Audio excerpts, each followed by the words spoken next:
Canterbury, Justin Welby, has told ITV News that Prince Andrew is, and I quote him, seeking to make amends after settling his sex assault case against accuser Virginia Giuffre. And he's, of course, stepped back from his royal duties, but it's no secret he wants to step forward again as soon as he can. But after the interview, Lambeth Palace released a statement clarifying his comments to say he was not referring specifically to Prince Andrew when he said we must become a more forgiving society.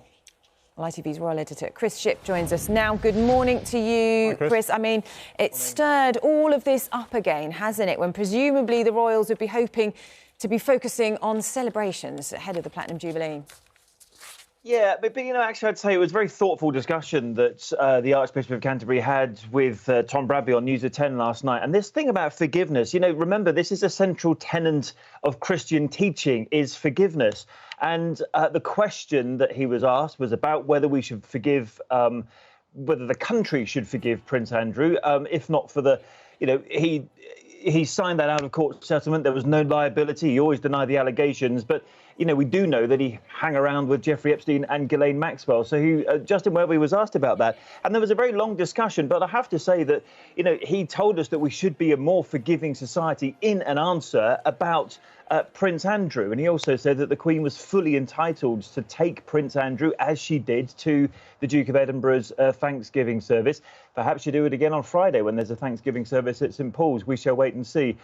So, you know, it was a very interesting discussion, but it all comes down to this thing about forgiveness. And we have the leader of the Church of England telling us that we should all be a more forgiving society. Yes, he said specifically, though, didn't he, that Prince Andrew was, quote, making amends, unquote. Does that imply that he knows something that we don't? That Andrew's doing something that isn't in the public eye, that is in that sort of under that bracket, under that heading of making amends? And what could it mean? Well, I mean, I asked myself the same question. You know, he said that Prince Andrew was seeking to make amends. The only thing I can think it might be was that in Prince Andrew's statement, I've got it here, which was he's released it when he signed that out-of-court settlement with Virginia Giuffre, admitting no liability, I should add. Andrew pledged to demonstrate his regret for his association with Jeffrey Epstein by supporting the fight against the evils of sex trafficking.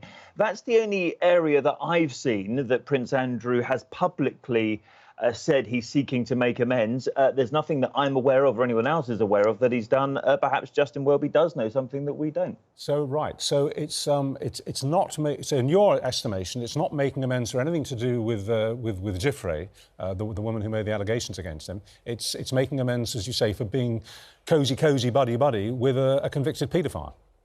Well, the facts were these. Yes, he was friends with Jeffrey Epstein. He was friends with Ghislaine Maxwell, both of whom have been convicted of sex offences. And he now says he will work to support the fight against what he said in that statement was the evils of sex trafficking. Right. Perhaps that's what Justin Welby meant when he said that Prince Andrew was seeking to make amends, and we should, you know, wait to see what happens. Chris Shipp, thank you very much indeed for joining us and giving us that perspective. Very interesting. So what do you think? Do you think it's time for us to forgive Prince Andrew? We're joined by Ingrid Seward, Editor-in-Chief of Majesty magazine, who agrees with the Archbishop in broad terms. Hi, Ingrid.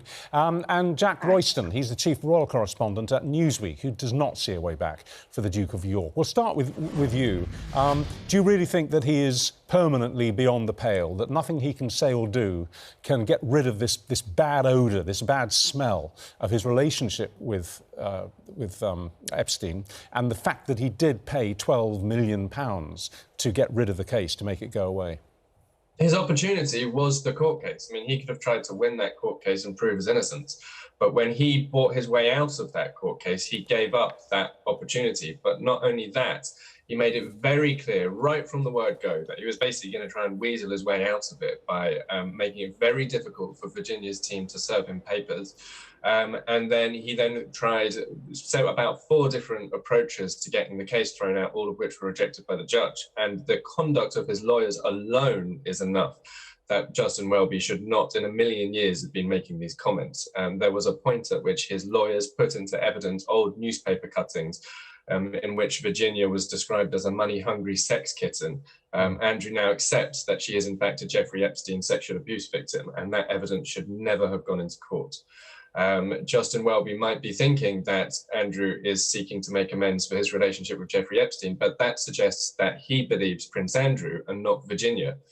Society has been robbed of an opportunity to find out who we should believe because Andrew bought the silence of an Epstein victim. It's also about timing, isn't it? We've had a lot of messages from viewers this morning saying, in effect, that the ink is barely dry on that £12 million cheque and on the donation made to a charity that Virginia supports. As I say, the ink barely dry. It's a bit soon, isn't it, to be talking about forgiveness? It's way too soon. It's way too soon. And in all honesty, I don't think the time will ever come. I mean, right now, Prince Andrew's net approval rating is hovering somewhere around -80, which is extraordinarily low for anybody, and particularly for a member of the royal family. The public will never forgive him, and they just quite simply do not see this issue the way that Justin Welby clearly sees it. But I think it is extraordinarily inappropriate for Justin Welby to be saying this. Prince Andrew has been accused of a very serious crime. Justin Welby talks about privacy around abuse cases. I mean, that privacy is for victims. It's not for people who have been accused. For the public, this issue will never die down. I mean, you could ask the question again in 10 years' time. I don't think people will have forgotten what Andrew said in the interview with Emily Maitlis, that, you know, the allegations can't be true because he couldn't sweat or because he was in Pizza Express at 5 p.m. You know, he has laid waste to his own reputation, and you know, nobody will forgive him. All right, stick around. Ingrid, let's pick up with you. I mean, you know, we should say obviously the Prince has always vehemently denied all allegations. He didn't face any charges in a criminal court. He had this settlement in the civil court. How do you see it when it comes to forgiveness of him? Well, I think he's very hard to defend, because whenever I've tried to say, well, you know, as far as we're concerned, and probably as far as his mother is concerned, he's innocent until proven guilty. And he's obviously told his friends and his mother and his family that he is innocent. And I think, you know, I personally might believe him or might not. But I think the general feeling is that people just will not forgive him. And I think this is what Welby was trying to say, is that we've become a society which is incredibly unforgiving and very, very judgmental. And it's all about, you know, look at me, and then, you know, look at them, you know, they are disgusting, they behave really badly. I think that's what Welby was trying to say. But Welby's canny enough to know that as soon as you mention anything to do with a member of the royal family, it's going to be front page news.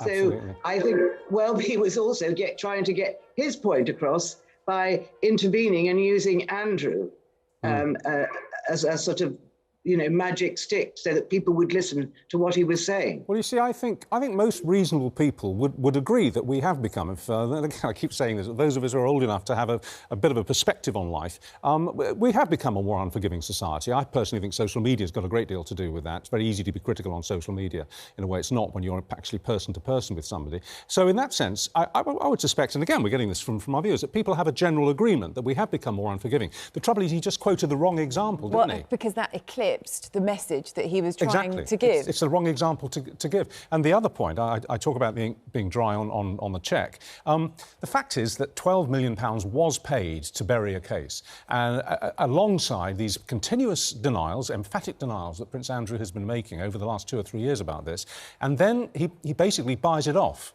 And, you know, people aren't stupid, and they make a connection between a cheque for £12 million and the case going away and someone saying they didn't do anything wrong. Yeah, I personally don't think that Andrew has any intention of trying to, you know, make a comeback. I sincerely hope he doesn't. But, you know, that he is entitled to have some sort of life. Yeah. And he will just have to go about it very slowly. But people, I mean, Jack Royston is absolutely right when he says people won't forget that dreadful Newsnight interview. And unfortunately, that is stuck with him forever. Do you think part of the problem, specifically for Prince Andrew, just setting aside the specifics of the allegations that have been made against him and the way he's eventually settled the case, do you think part of the problem is, and you'll know this, you know, you've been steeped in gossip about the royal family and genuine information about the royal family, the fact that he's generally reputed not to be a very nice guy. There are so many stories about him being incredibly rude to people and having a very entitled attitude to life. I'm just quoting, and this has been going on for decades, and it's come to a head now, that people find it hard to forgive somebody that they don't actually like. Yes, this is true, but I actually disagree with you. I don't think Andrew is a nasty guy at all, but unfortunately, he's got this sense of entitlement, which I suppose comes with the fact that he was born in 1960. He was he was second in line to the throne. He was spoiled all his life. I mean, I'm not protecting him. I'm just saying this is why he is the way he is. And people dislike that. It just doesn't sit happily into today's society. And he looks as though, you know, he's very sure that he is always right. And that's very unattractive as well. So he's got to deal with this public persona that he has. But I would disagree that he is not a nasty man. OK. Finally, I mean, looking ahead to the future, do you think... No, I'll finish with a different question. Do you think that when the Queen heard what the Archbishop of Canterbury said, she was pleased on her son's behalf, or do you think her head sank into her hand? Did you think, oh, no, not now, don't open that can of worms again? I would think the latter, Richard. Yeah. I would think she thought, oh, no, please, Archbishop, please don't mention my son. Just leave it. Leave it, absolutely. Okay. Leave it. All right, thank you very much. Nice to see you again, Ingrid. It's been a long time. Good to talk to you. Ingrid Seward there and Jack Royston. Thanks, thank you, both. Jack.